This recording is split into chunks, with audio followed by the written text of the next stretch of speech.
constitucional que establece que el Estado garantiza el derecho de acceso a la información, que el derecho a la información sería garantizado por el Estado, pero en aquel entonces se inscribió como un derecho social, una garantía social, no como un derecho constitucional, no obstante que estaba en la parte de las garantías entonces individuales que conocía la doctrina constitucional.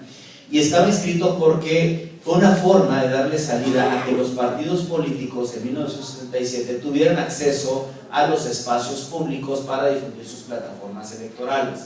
Fue hasta 1985 cuando el doctor Ignacio Burgora Iguela, inquieto como siempre era, en paz descanse, promueve un amparo ante un juez federal queriendo conocer el monto de la deuda externa del Estado mexicano. La Secretaría de Relaciones Exteriores le niega y le dice: no, tú no tienes derecho a conocer el monto de la deuda externa. Él promueve un amparo y no obstante que fue perdido ese juicio de garantías, sí siente un precedente, porque a partir de ahí empieza la inquietud de la comunidad jurídica y los precedentes judiciales empiezan a abonar y empiezan a transformar aquella garantía social que se reconoció en 1985 en esa sentencia a transformarse en una garantía individual.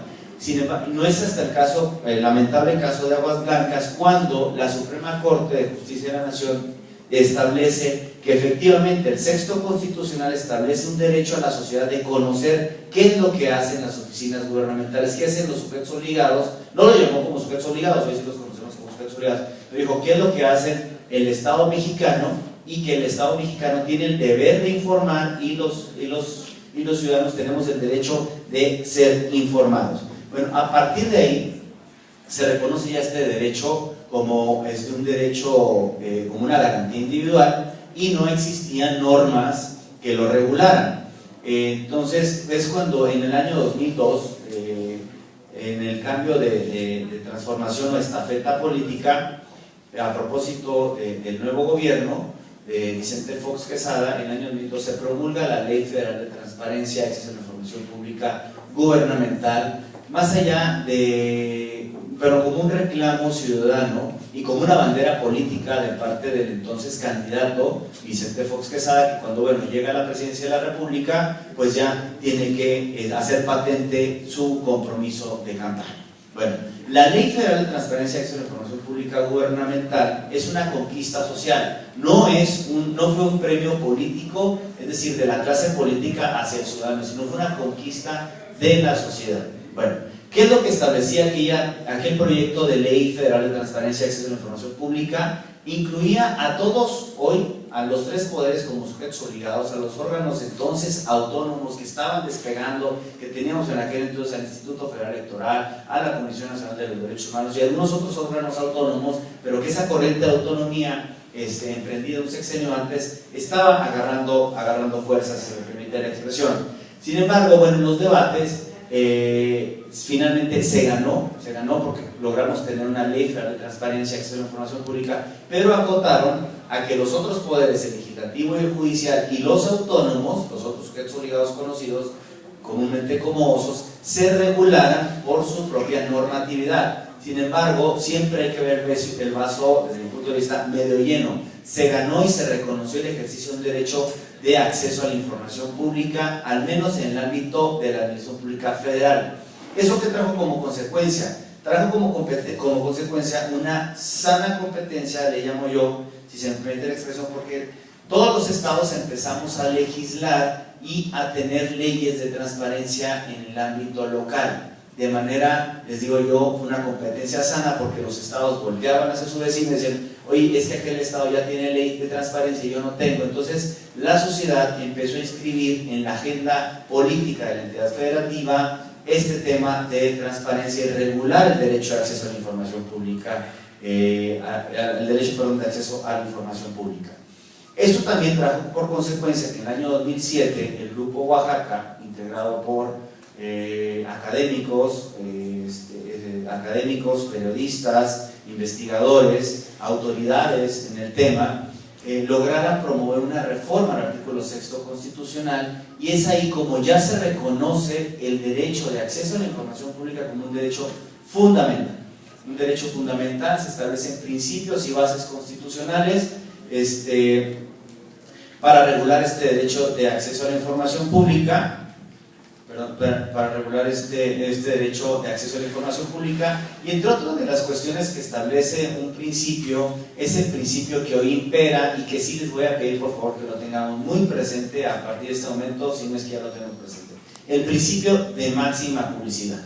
El principio de máxima publicidad, palabras más, palabras menos, de manera muy coloquial, significa que ante un debate entre lo público y lo privado, siempre debe prevalecer lo público, considerando a la información pública como un bien del dominio público. ¿Y qué es esto? Me explico. Un bien del dominio público es un bien al cual cualquier persona, subrayo, no ciudadano, persona, puede acceder, más allá que las limitantes, siempre y cuando no perturbe a la sociedad. Es decir, una calle es un bien del dominio público, un parque público es un bien del dominio público, al cual se puede acceder sin restricción alguna, siempre y cuando respete las reglas o las normas de urbanidad correspondientes. Así es entendida la información pública, un bien del dominio público al cual todas las personas tenemos acceso a ella. Y personas, ¿por qué? Porque no debemos acreditar interés legítimo alguno ni justificar para qué queremos la información. Bueno, entonces, este principio de máxima publicidad se inscribe desde el año 2007 en la Constitución como un principio rector del derecho de acceso del ejercicio del derecho de acceso a la información pública. Desde luego también está el principio de la publicidad, que es este que les comento, que toda la información es pública y solamente puede ser limitada en ciertos casos y restricciones, que es el motivo central de esta plática. Bien, entonces se establecen además otros de los principios y bases, es que todos los derechos, que todas las entidades federativas tendrían un órgano u organismo garante de estos derechos de acceso a la información pública, y también se empieza a regular el principio de los datos, el derecho de los datos personales, pero en aquel entonces no como un derecho fundamental, como hoy lo reconoce la Constitución, sino como un derecho en oposición al derecho de acceso a la información pública, es decir, una confidencialidad de la información. No se veía en aquel entonces, como les digo yo, un derecho fundamental de acceso a la información pública. Bueno, eso que también motivó que también ya casi todas las entidades federativas contáramos, en términos de lo que mandató en aquel entonces el legislador, la armonización legislativa. Sin embargo, no todas las entidades federativas cumplieron con ese mandato. En aquel entonces teníamos un tiempo, al igual que lo tuvimos el año pasado, para armonizar nuestro marco normativo. La prueba de ello es que la Federación jamás armonizó su marco normativo a la reforma constitucional del año 2007, ¿sí? Hubo entidades, casi todas las entidades federativas lo armonizaron, pero no todas las entidades federativas, incluidos la Federación, armonizaron su legislación. ¿Por qué? Porque hablamos de organismos de carácter autónomo y otros principios y bases que, les repito, no se reconocieron en todas las legislaciones. Bueno, ¿qué pasó? Y también, ¿qué fue lo que se comentó en aquel momento, si me permiten el fraseo constitucional?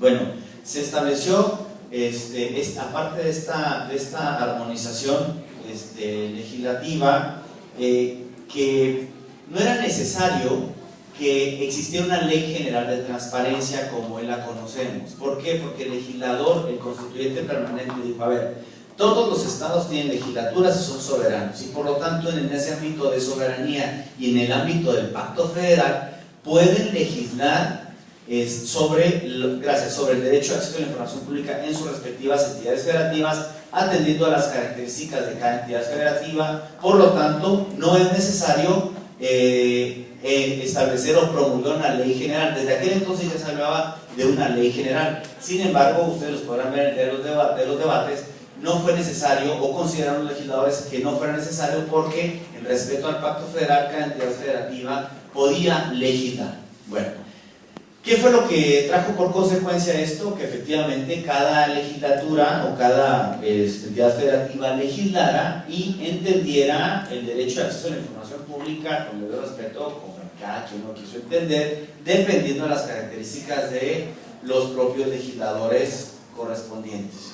Me explico: había entidades federativas que tenían mayores causales de reserva, había entidades federativas que tenían plazos diferenciados, es decir, el derecho a acceso a la información pública dependía de la calidad del ejercicio donde se ejercitara el derecho. Es decir, había entidades federativas que tenían 10 días para atender la respuesta, la solicitud de acceso a información, había otras que tenían 20, había otras que había un plazo indefinido y existían asimetrías en el ejercicio del derecho a acceso a la información pública.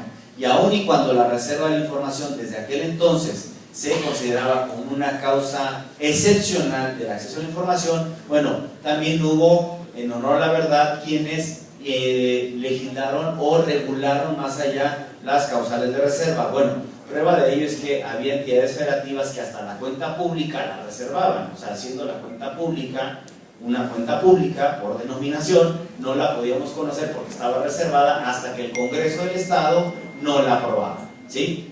Otras entidades federativas lo consideraban como una cuenta pública a partir de que salía del órgano de fiscalización correspondiente, pasaba al Congreso del Estado, en ese momento ya era una cuenta efectivamente pública. Bueno, estas asimetrías, estas heterogeneidades no permitieron que el derecho de acceso a la información pública se expandiera como se tenía pensado desde la reforma del 2007. ¿Qué motivó que en el año 2014 finalmente se promulgara una ley general, pero se promulgara la reforma al artículo 6 constitucional de nueva cuenta, y entonces ahí sí ya se inscribieran nuevos principios y nuevas bases y la obligatoriedad entonces de promulgar una ley general de transparencia y acceso a la información pública para todo obviamente para todo el territorio nacional. Pero además nos impuso que todas las legislaturas de los estados tuviéramos que armonizar dentro de un año nuestras leyes al marco constitucional federal. Ahí sí ya fue una obligatoriedad, y prueba de ello es que pasado el 5 de mayo todas las entidades federativas cumplieron satisfactoriamente con armonizar sus marcos normativos.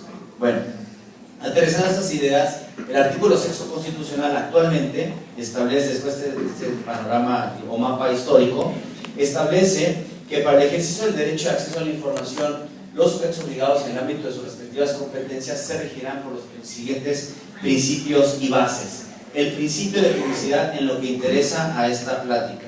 Primero, que toda la información en posesión de cualquier sujeto obligado, hoy les digo yo que reconoce la Constitución ya como sujetos obligados, no solamente a los tres poderes tradicionales, sino también a los órganos autónomos, a los partidos políticos, a los sindicatos que reciben y ejercen recursos públicos, a los fideicomisos y fondos públicos, con y sin estructura, les reconoce la calidad de sujetos obligados para efectos del acceso a la información pública, para efectos de acceder a la información pública, y lo dice así, en todos los ámbitos, es decir, estatal, federal y municipal, es pública, y lo resalto, y solo podrá ser reservada por razones, pero temporalmente, es decir, ya no hay reservas perpetuas en los términos y por razones de interés público, ojo, es solamente por razón, de manera expresa, temporal y por razones de interés público, en los términos que fijen las leyes. Las leyes desde este momento, quiero dejar presente que son leyes en sentido formal, ¿sí? Es decir, que pasen por el Congreso de la Unión o por los congresos de los estados. Sabemos que hay normatividad que muchas veces le podemos llamar reglamento y demás, que al final de cuentas, si bien es cierto, es un marco normativo, sin embargo, cuando hablamos de leyes y la Constitución habla de leyes, tiene que ser por leyes de carácter formal y material, que pasen por el proceso legislativo constitucional. Bien, otro de los principios es el principio que rige este derecho a acceso a la información pública, es el principio de máxima publicidad en beneficio del principio por persona. Este derecho de acceso a la información pública debemos de entenderlo a la luz del artículo 1 constitucional, en donde se establece, entre otros principios, en lo que interesa, el principio pro persona. Todo lo que beneficie al particular, a la persona, ¿sí? No al ciudadano. Y por eso es de que en caso de cualquier duda, debe prevalecer siempre el derecho, se debe resolver en favor del derecho de acceso a la información pública. Es decir, quienes tenemos la responsabilidad de ser titulares de las unidades de transparencia, de los comités de transparencia, del órgano garante correspondiente, siempre debemos de prevalecer o siempre debe imperar nuestras resoluciones, nuestra respuesta, siempre debe prevalecer el principio de pro persona, lo que más beneficie al particular. Y bueno, en la interpretación de este derecho debe prevalecer siempre el principio de máxima publicidad. Ante un debate entre lo público y lo privado, siempre debemos de privilegiar la entrega de la información en versión pública y no limitarnos a decirle, creo que es una mala práctica acuñada en el foro, ¿sabes qué? Me pides una información, es reservada, no te puedo entregar información. No, pues de una vez vamos a entregar una versión pública de manera proactiva, realizando bien nuestra gestión antes de que nos pida la versión pública. Es decir, no nos esperemos a que nos pida la versión pública y les cerremos la puerta con esa información reservada. Si nosotros podemos elaborar la versión pública, te pongo a disposición la versión pública con los correspondientes costos, estoy de acuerdo, pero vayamos más allá de una entrega de reserva de la información, porque de esta manera estamos resolviendo en base al principio de máxima publicidad y el principio pro persona. Bueno, otra de las bases constitucionales es la confidencialidad. La información es aquella que se refiere a la vida privada de las personas y los datos personales, que será protegida en los términos y también con las excepciones que fijen las leyes. Es decir, hasta aquí quiero decir que no todos los derechos son absolutos. El derecho de acceso también tiene ciertas limitantes que deben ser expresamente establecidas en ley y de manera temporal. Otro de los principios constitucionales que rigen este derecho de acceso a la información pública es el principio de reserva. Bueno, lo establece que solamente podrá ser, repito, de manera reservada, de manera temporal y por razones de interés público. Esto es muy importante tenerlo presente, las razones de interés público, para cerrar una información como coloquialmente lo establece. Bueno, ¿cuáles son los tratados internacionales que rigen también este derecho de acceso a la información pública? De manera enunciativa, la Declaración Americana de los Derechos y Deberes del Hombre, la Declaración Universal de los Derechos Humanos, el Pacto Internacional de Derechos Civiles y Políticos y la Convención Americana de los Derechos Humanos. ¿Cuál es el contenido común de estos tratados internacionales y pactos de los que México forma parte y que a la luz del artículo primero también constitucional forman parte de la normatividad del Estado mexicano? Primero, que toda persona tiene derecho a la libertad de pensamiento y de expresión. Este derecho comprende pues la libertad de buscar, recibir y difundir informaciones de toda, ideas de toda índole. Eso es un derecho reconocido en nuestros tratados internacionales. También que el ejercicio del derecho solo puede limitarse por exposición, ojo, expresa de una ley. No puede ser a la luz o a la subjetividad de algún servidor público, sino que tiene que estar expresa en la ley para garantizar, es decir, la reserva debe ser para garantizar el respeto a los derechos de otras personas, del tercero, y la protección de la seguridad nacional, el orden público o la salud o la moral públicas.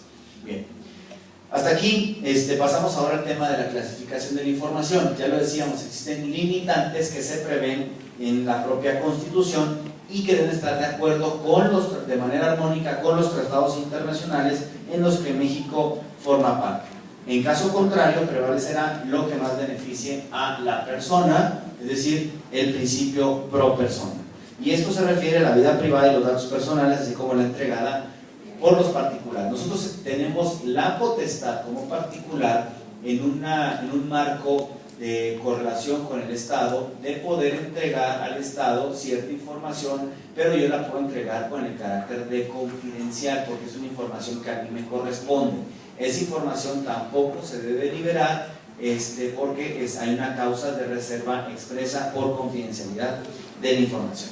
Esto es muy importante porque en el nuevo marco, lo que sigue a continuación es muy importante porque en el nuevo marco regulatorio ya no hay reservas perpetuas ni reservas de nacimiento, ¿sí? Es decir, son reservas legales, temporales, excepcionales, motivadas por el interés público. ¿Por qué digo que ya no hay reservas perpetuas? Porque las reservas actualmente es por cierto tiempo, ya no permanecen por tiempo indefinido. La reserva de la información, la confidencialidad de la información sí mantiene su carácter de manera permanente e indefinido, porque es un tema de confidencialidad. También hay limitante de la confidencialidad, ahorita más adelante lo vamos a ver. Pero además otro caso que les comentaba es que la información la reserva de la información no es de nacimiento. Antes de la reforma constitucional y antes de la armonización legislativa, la información, nosotros desde que la estábamos generando podíamos hacer un test desde ese momento y determinar que la información era reservada. Es decir, teníamos esa posibilidad de ver hacia el futuro, de transportarnos hacia el futuro y decir, esta información que yo estoy generando puede afectar y por lo tanto la reservo a este momento, ¿sí? Eso ya cambió, el paradigma debe de cambiar. Toda la información es pública, nace pública y se va a clasificar o se va a reservar en los momentos que más adelante vamos a ver, ¿sí? Bueno, por eso decimos el régimen transitorio de clasificación antes del 5 de mayo de la Ley Federal de Transparencia y Acceso a la Información Pública, bueno, la referencia que tenemos nosotros por SERINAI, antes del 5 de mayo la Ley de Transparencia del Estado de Puebla, y a partir del 5 de mayo la Ley General de Transparencia, la Ley Federal de Transparencia y la Ley Local Armonizada. También los lineamientos de clasificación generales de materia de clasificación y desclasificación de la información publicados en el Diario Oficial de la Federación el pasado 15 de abril del año 2016 son de carácter obligatorio para todos los sujetos obligados de los 3 órganos de gobierno, ¿sí? Pues que los lineamientos los emitió el Sistema Nacional, no me aplican a mí como municipio, no, sí te aplican porque derivan del Sistema Nacional de Transparencia y hay un artículo expreso en la Ley General de Transparencia que establece esa obligatoriedad y todos los sujetos obligados, incluidos los órganos garantes, los debemos de acatar, porque todos somos sujetos obligados. Bueno, ¿qué establecen estas disposiciones generales en materia de clasificación? Entre otras cosas, que no se pueden emitir acuerdos de clasificación de carácter general ni particular. A ver, todo esto expediente es clasificado, ¿sí? Ya no existe eso. Antes podían existir los acuerdos de clasificación, hoy ya no existen esos criterios generales de clasificación. Y lo que les decía, la información no nace clasificada, por eso no se puede clasificar la información desde que nace. A la siguiente, por favor. La clasificación, bueno, es el proceso mediante el cual el sujeto obligado determina que la información que obra en su poder actualiza alguno de los supuestos de reserva o de confidencialidad, una u otra. Una pregunta y me adelanto, ¿pueden coexistir la confidencialidad y la reserva de información? Sí pueden coexistir en un solo documento, pero la motivación es diferente. Por una parte yo puedo clasificar la información por reserva a cierta información y la otra parte del documento la puedo clasificar como confidencialidad de la información, pero tengo que motivar, ¿sí? La reserva de la información se regula en el 113 de la Ley General, mientras que la confidencialidad se regula en el artículo 116 de la Ley General. ¿Quiénes clasifican la información? Los titulares de las actas de los sujetos obligados son los que clasificarán de manera fundada y motivada hasta por un plazo máximo de 10 años. Y la otra información, la confidencial, es la que no está sujeta a plazo y está regulada por tiempo indefinido. A la siguiente, por favor. La ampliación del plazo de reserva, a ver, si yo regulo por 5 años, la ley ya establece, y de ahí no nos podemos salir de ese marco, 5 años para la reserva de la información y la puedo ampliar por otros 5 años. Por eso es que decíamos en la lámina anterior que hasta por 10 años. Pasa por el comité, ahorita vamos a ver más adelante el procedimiento. El comité de transparencia es quien confirma la ampliación del plazo de respuesta. Ojo, los comités de transparencia no se existen, aquí existan funcionarios públicos, servidores públicos que forman parte de los comités de transparencia. Si existen aquí, la verdad es que ustedes juegan un papel mucho más importante del que vienen desarrollando antes de la armonización legislativa. ¿Y por qué? Porque ustedes son una especie de órgano garante dentro del sujeto obligado. Porque las responsabilidades de los miembros del comité de transparencia pasa de ser de un órgano tramitador o de un organismo tramitador en el interior del sujeto obligado a un ente dentro del propio sujeto obligado tomador de decisiones. ¿Por qué? Porque van a poder clasificar la información, modificar la clasificación o desclasificar la información. Ustedes serán responsables de esas 3 actuaciones. Son, les digo, una especie de órgano garante dentro del propio sujeto obligado. Bueno, y también hay casos en los cuales los 10 años no nos pueden alcanzar. Bueno, hay supuestos expresos, excepcionales en la ley, en donde el comité de transparencia lo debe turnar al órgano garante y bueno, serán las comisionadas y los comisionados quienes determinarán la ampliación del plazo de reserva de la ampliación. Bueno, el procedimiento para la ampliación de los plazos de reserva, pero los tenemos establecidos en la lámina. El titular del área establece el documento o el expediente y determina si la información debe ser, clasificada, pero debe permanecer por más tiempo clasificada. perdón, y establece el nuevo plazo. A ver, el titular del área, no el titular de la unidad de transparencia, cuidado, porque luego sigue habiendo lugares en los cuales le responsabilizamos todos al titular de la unidad de transparencia y eso no es cierto. El titular de la unidad de transparencia con un papel fundamental en el ejercicio del derecho a acceso a la información pública, porque es el que nos trae a todos hoy, dame la información, dame la información, dame la información. Pero no es responsabilidad de él entregar la información, ¿sí? Pon la información en el portal, pon la información en el portal. No está, no importa. Vamos a responsabilizar al titular de la unidad de transparencia. Error, ¿sí? Si no entrega la información, pues no le entrega el sujeto obligado, no le entrega el titular de la unidad de transparencia. Error. El sancionado voy a ser yo. El amonestado voy a ser yo como titular de la unidad administrativa que detenta la información, ¿sí? Ese soy yo, ¿sí? No es el titular de la unidad de transparencia. Sin embargo, un rol muy activo sí lo tiene el titular de la unidad de transparencia. Bueno, el titular de la unidad de transparencia determina la clasificación de la información y dijo, por 3 años voy a clasificar la información. Perfecto, lo pasa al comité y el comité dice, ¿sabes qué? Efectivamente te confirmo la clasificación por 3 años. Van a llegar los 3 años. Ojo, 3 meses antes, yo tengo como titular del área la obligación de revisar el documento o la información que esté clasificada y mandar la petición de ampliación del plazo de reserva.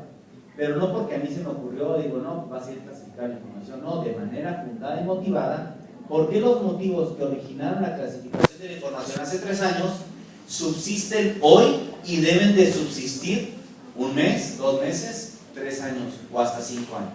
Lo tengo que fundamentar y motivar. Y entonces el comité de transparencia tendrá que determinar si confirma la ampliación por el plazo, que primero si confirma por el plazo, ¿sí? O le hace una modificación por el plazo, ¿sí? O le revoca la clasificación de la información y por lo tanto se la desecha. Por eso repito que el rol de los comités de transparencia, los integrantes del comité de transparencia es fundamental.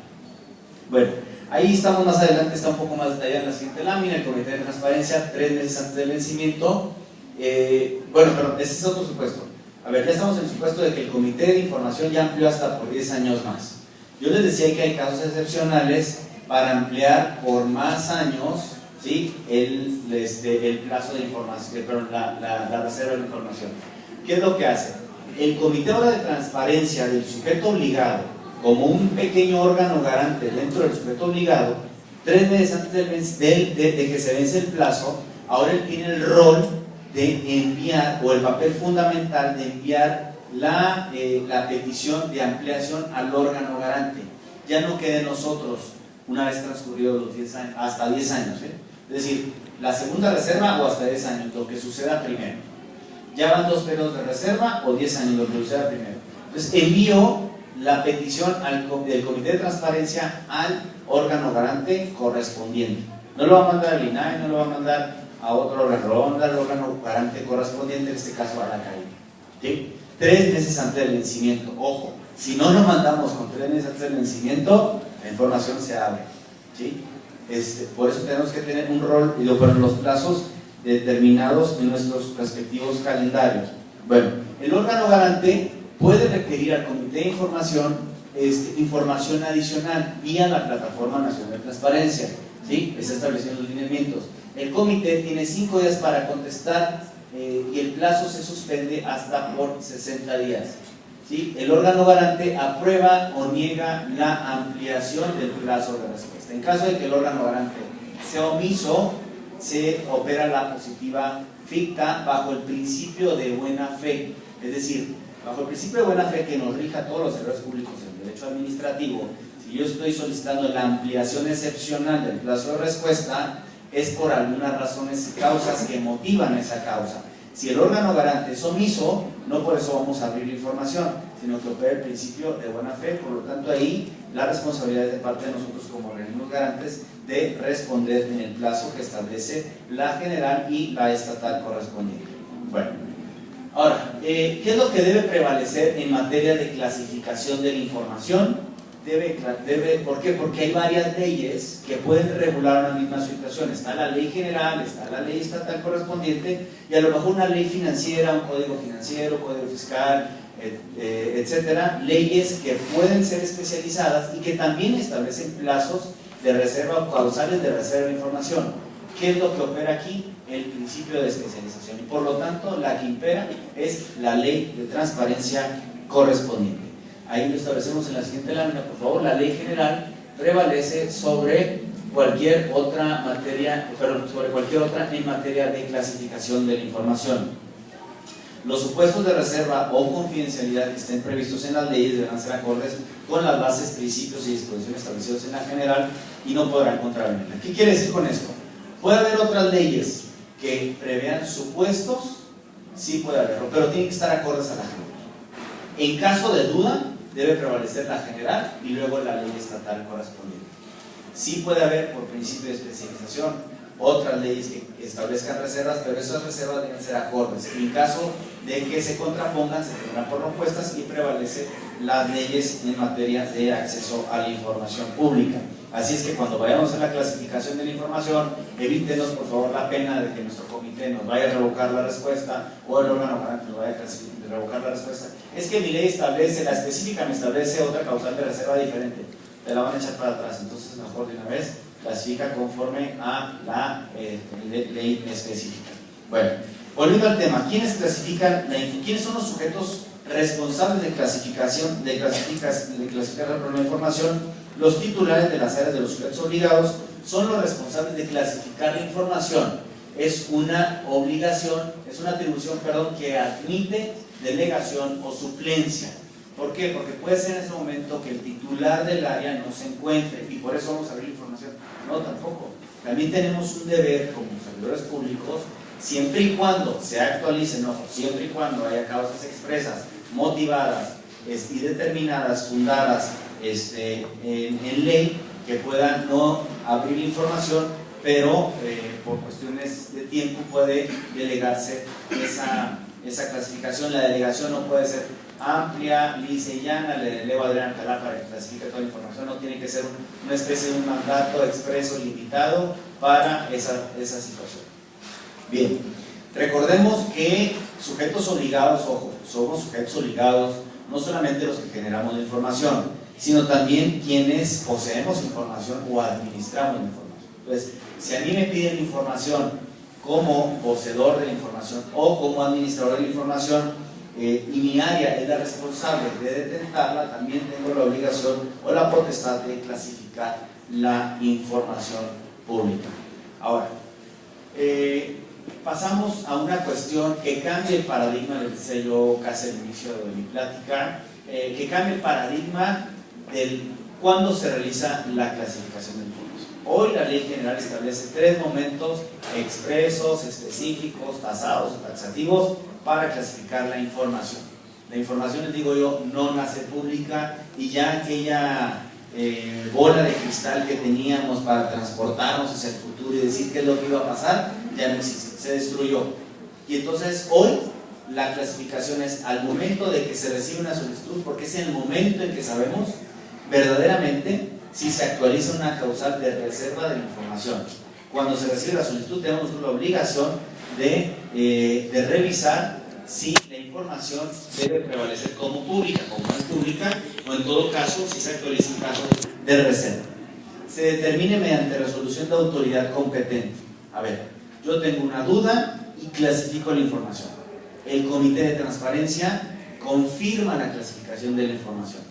Confirma la clasificación de la información, es decir, yo como titular del área responsable no se le entrego al titular de la unidad de transparencia para que le entregue al particular ya reservada, tiene que pasar por comité, porque el comité es quien me confirma la reserva de la información. Cuando se refiere a autoridad, estamos hablando de autoridad en amplio sentido, ¿sí? Es decir, tanto el órgano garante local, el órgano garante nacional e incluso una autoridad judicial que envía de algún medio de impugnación ordinario de la justicia federal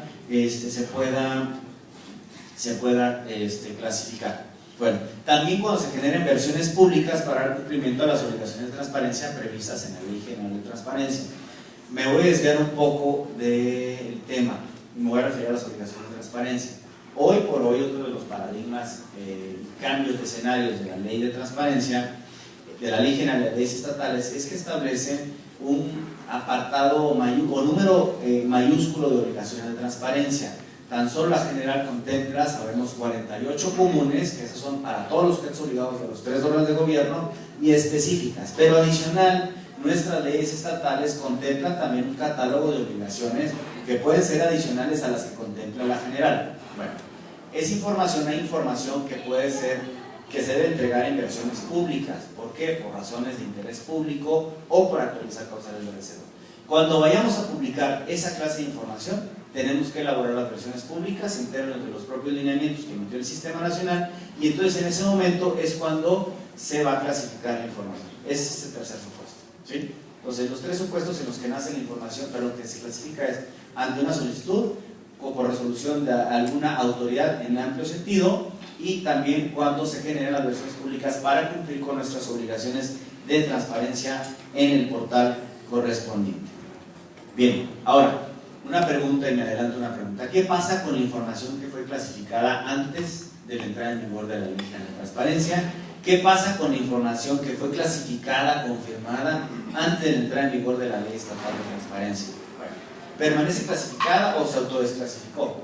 Permanece clasificada, pero si me piden una información, o sea, si me piden esa información, tengo que ir yo al archivero, y si no es cierto, tiene una estampa de reserva de información, hoy en el nuevo marco, tengo que revisar y confirmar si en ese momento continúa la clasificación de la información.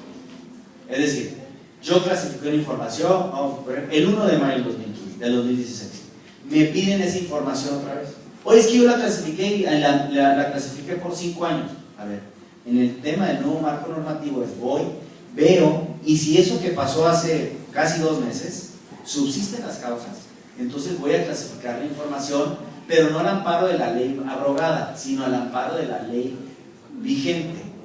Si ya no subsisten las causas, la voy a entregar la información, ¿sí?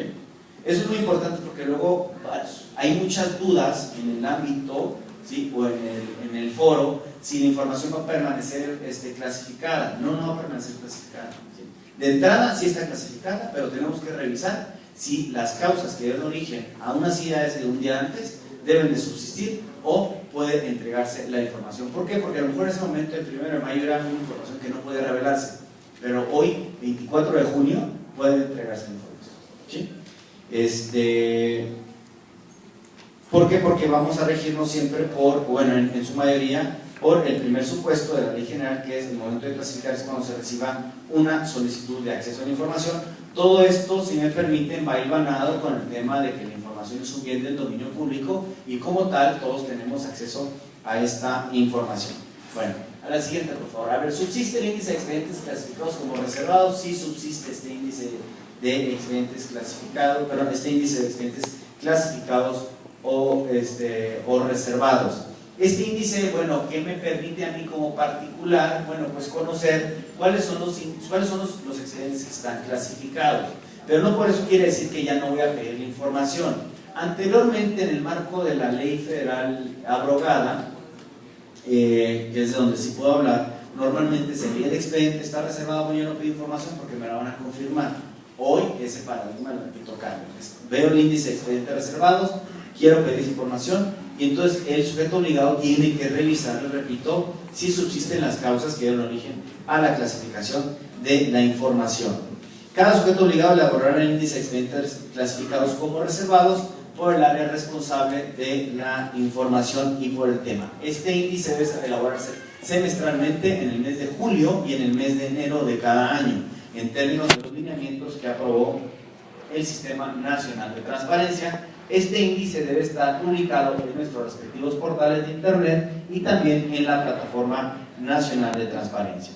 ¿Qué debe contener este índice? El área que generó la información, el nombre del documento, la fecha que inicia y finaliza la reserva, si se trata de una reserva total del documento o es una reserva parcial, el plazo de reserva, la justificación, es decir, no lo voy a poner en este archivero por ser información reservada, sino que tengo que justificar la causa que dio origen, y el plazo de reserva y en su caso las partes del documento que reservan y en su caso se encuentran en prórroga. Ojo, y por eso lo resaltamos con amarillo, el índice no es información reservada, porque luego había quienes, oye, quiero el índice de expedientes reservados y el sujeto obligado decía, no reservado. Pues ¿cómo? A ver, me está reservando la información, el índice es para conocer cuáles expedientes tienen reservados. En serio, había resoluciones de sujetos obligados que decían, no, tampoco lo puedes conocer. Bueno, hay una prohibición expresa en el sentido de que el índice de expedientes reservados no puede ser reservado, ¿no? Perdón, ahorita se me vino a la mente lo que les comentaba al principio de la cuenta pública, que no era pública porque era reservada, entonces como que el nombre había que cambiar. También los índices de expediente los solían reservar. ¿Cuál es el procedimiento para aprobación del índice de expedientes reservados? También hay un procedimiento de índice de expedientes reservados. A ver, ¿por qué tanta regulación? Voy a hacer una pausa. ¿Por qué tanta regulación? Luego los sujetos obligados nos preguntamos. Pues porque esta heterogeneidad que había nos llevó a esta regulación.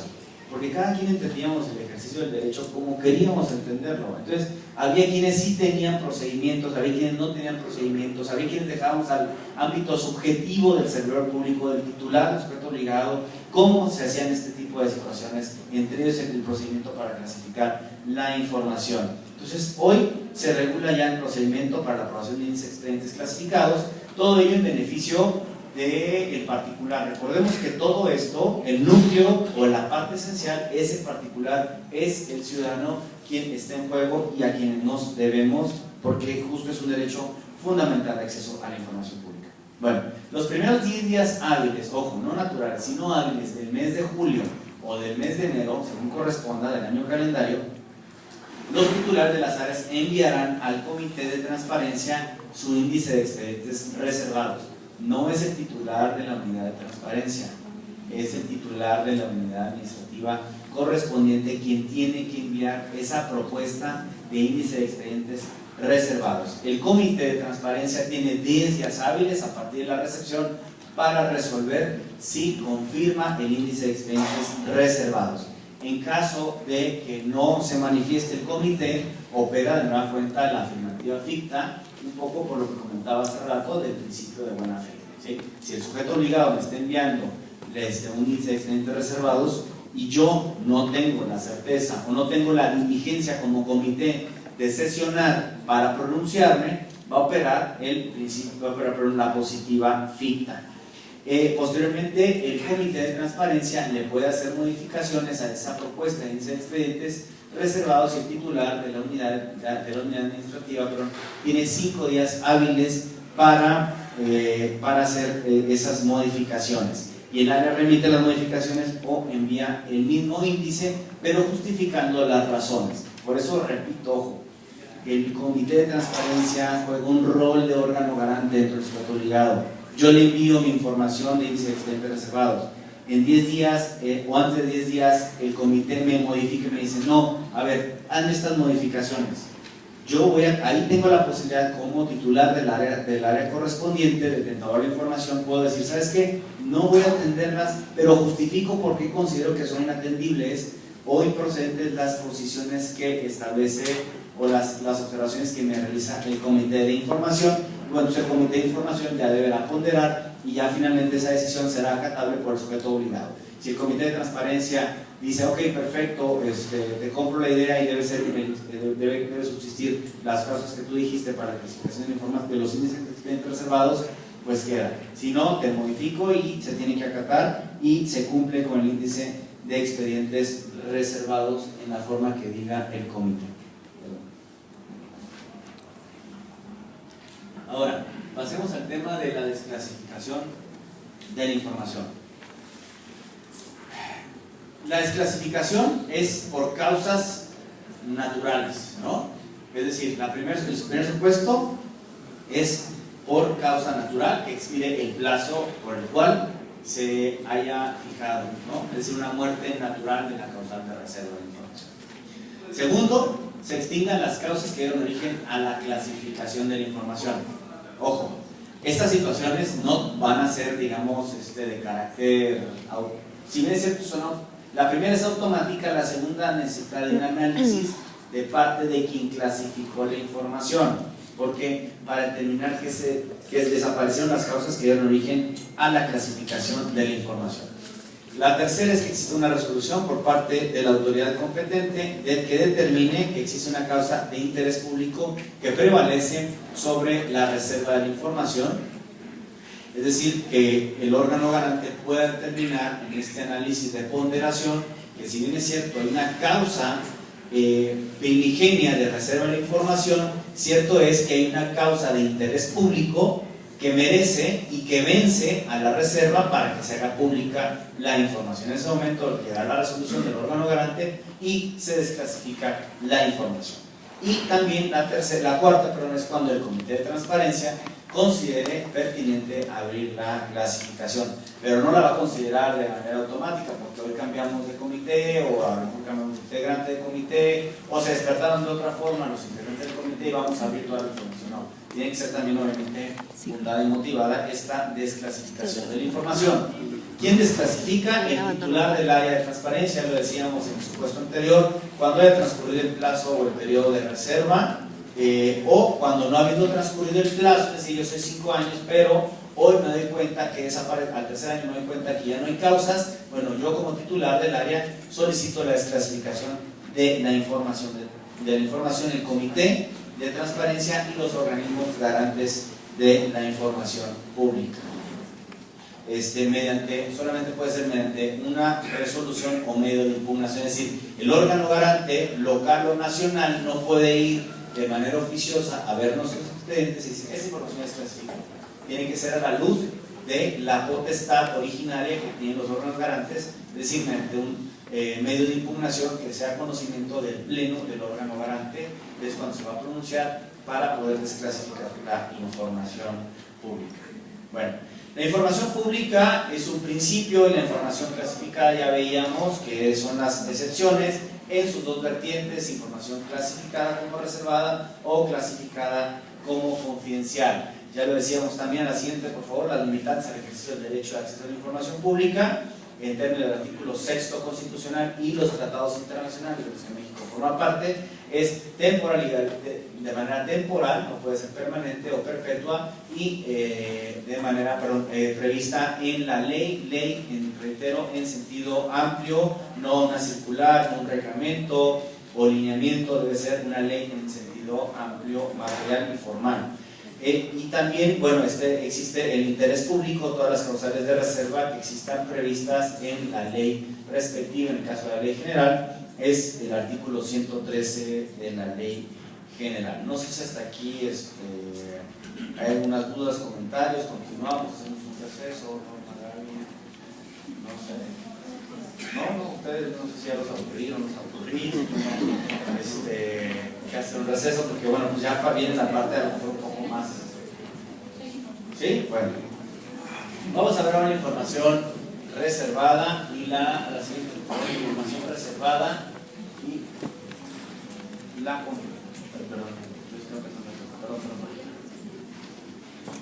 perdón,